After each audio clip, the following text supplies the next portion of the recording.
Hello everyone, my name is Kevin Giesland. I'm not a financial, tax, or credit expert. I'm just a real estate investor who loves investment properties and loves passing on as much information as possible. I had the privilege of helping a good friend of mine purchase his first home last year in 2022. This individual is now getting a job where he's probably going to be moving 12 plus hours away. Now, while he lived in the home, he did have roommates to help offset his expenses. In fact, he had enough income from the roommates that almost his entire mortgage was paid for. So when we were talking about him moving and what he was going to do with this new home of his, he said more than likely he was just going to leave his room vacant. They would almost cover the mortgage, and that way when he came back in town, he could check on it and make sure that everything was fine. I said, look, if you really want a place to stay and you think you're going to be coming back here that often, great. Otherwise, I would not deal with that. I would look at other options. So when you're managing it, you've got three options here. Number one, managing it yourself. So in his specific scenario, it is possible that he could get the home leased before he actually moves out of this area, and he would be responsible for one, background checks, applications, everything like that, and then two, any repairs throughout the year. I've got a lot of folks that are not from this area that contact me and say, hey, I'm thinking about buying a rental there. Do you think I should take care of it myself, or do you think I should have someone else? I say, look, this is what I've learned from a ton of mistakes. The key is finding the right tenant. If you get the right tenant, the headaches throughout the year are usually very, very minimal. Probably once every 3 or so months, you're going to have the drain is clogged or the floodlight out front is out or something like that. But as long as it's a good tenant, you really shouldn't have many issues.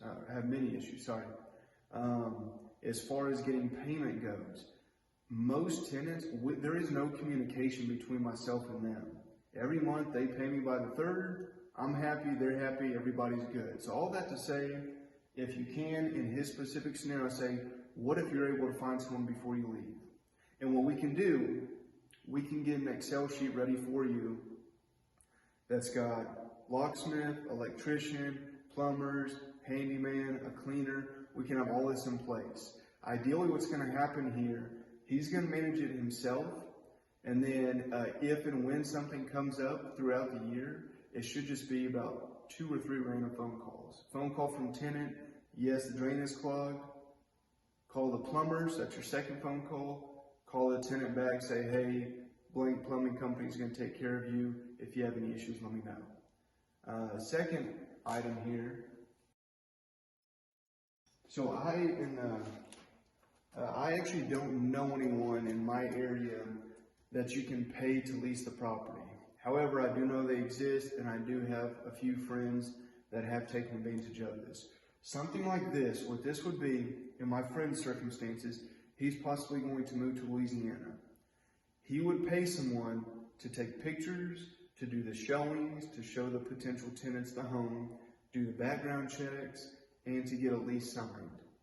Now, normally, from what I've heard, it's usually about 75% of the first month payment.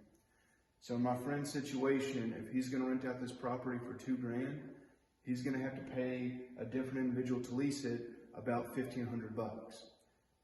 Having said that, as long as my friend has all those contacts that I mentioned earlier, electrician, plumber, handyman, cleaner, then at that point, you're paying about $1,500. Ideally, the person that you're paying found the right tenant, so your headaches throughout the year should be very minimal.